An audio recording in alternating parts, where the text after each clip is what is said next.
In this lesson, we're going to be discussing rulers and guides. If you'd like to follow along, go to File, New, Document, and we're going to leave the defaults as they are, but just change the number of pages to 4, and just click OK.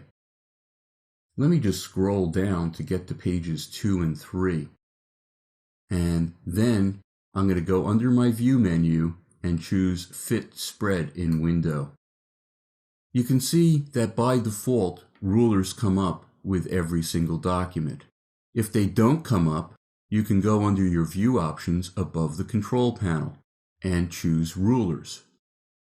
Also, by default, my 0 point for the rulers is actually in the upper left-hand corner of my spread. If I wanted to change that, I could click on the little square where the two rulers come together in the upper left-hand corner and just drag. And I'm going to drag it to where my margins meet in the upper left-hand corner. So I now have a new 0 point. If I wanted to get it back to the default, all I have to do is double-click on the square where the two rulers come together.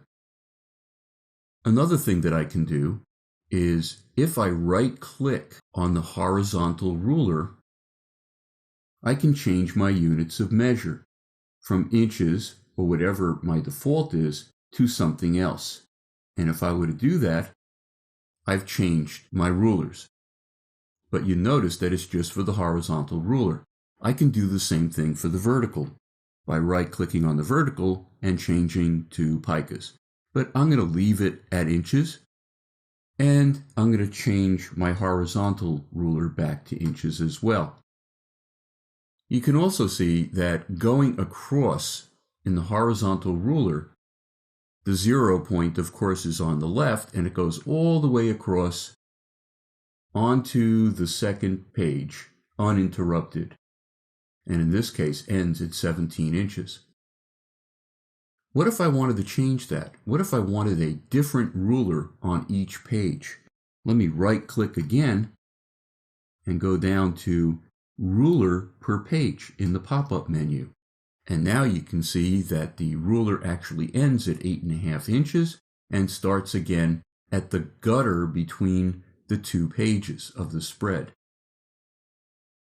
Another thing that I could do with my rulers is, let's say I was working on a mirror image layout where the left page was a mirror image of the right.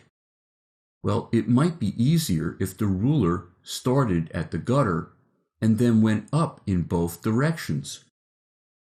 Let me right-click again and go down to something called Ruler on Spine.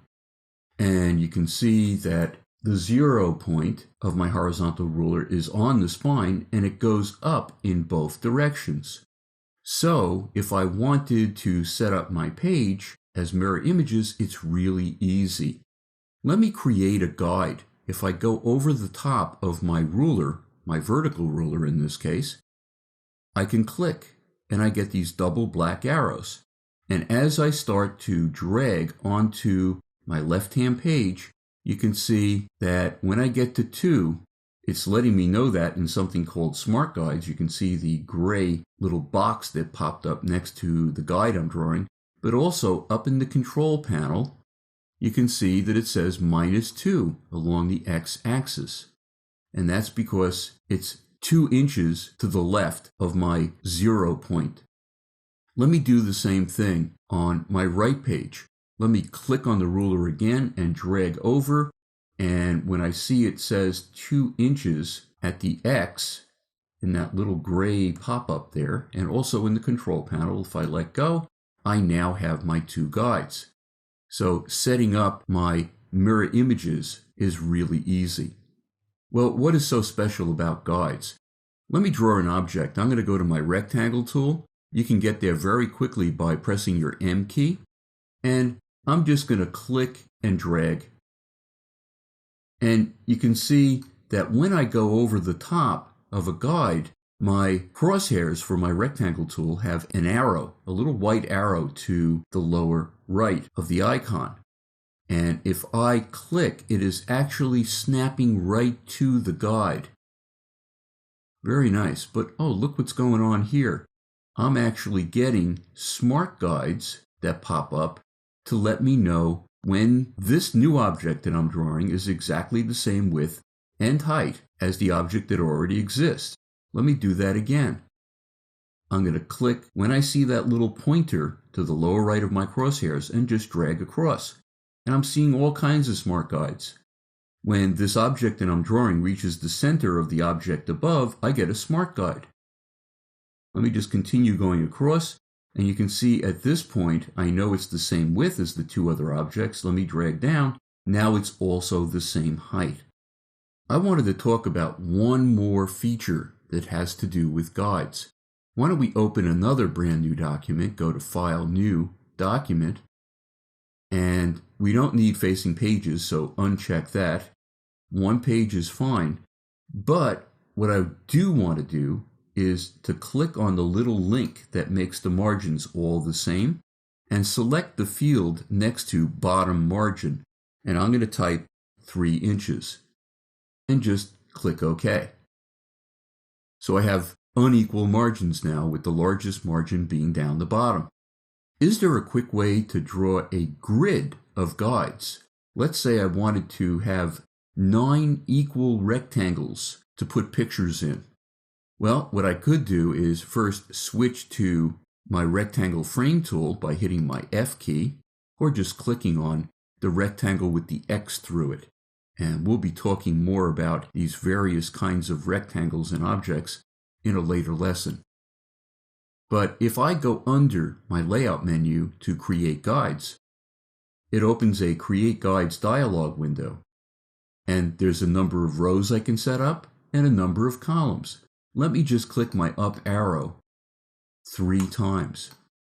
So now I have 3 rows of guides. And you can see there's a gutter, a space, between the sections that I'm setting up. And of course I can increase that or decrease that. Let me go up to 1/4 inch, 0.25. And I'm going to do the same thing with my columns. I'm going to click the up arrow 3 times and increase the gutter by clicking twice to 0.25. And you can see that now my page is divided up into 9 equal rectangles. But what if I wanted the 9 equal spaces within my margins? That's where this comes in. Options, Fit Guides to Margins. And if I click OK, I have a grid of guides that divide up my margins to 9 equal rectangles. Let me go to my rectangle frame tool again and just click and drag. And you can see it's snapping to the margins and the guides. And I could very easily click and drag to create 9 equal graphic frames. We'll be talking more about guides in an upcoming lesson.